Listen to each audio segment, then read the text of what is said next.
府城汉堡啤酒节以高为概念主轴，借由汉堡的高度传达台南高礼数人情传统。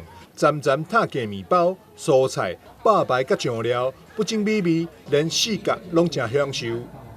挺好食，来。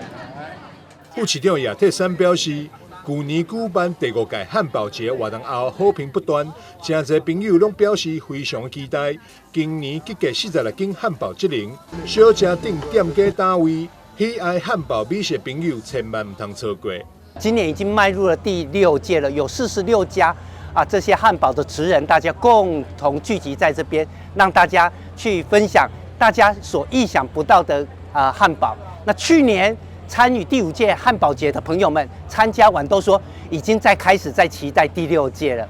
不止小西门家有好食的。观光旅游局嘛补充，台南400城市十里37区巡回移动点，第1场嘛伫咧安平区安平游戏码头盛大场场，热情邀请各人朋友做伙来台南看展、食美食。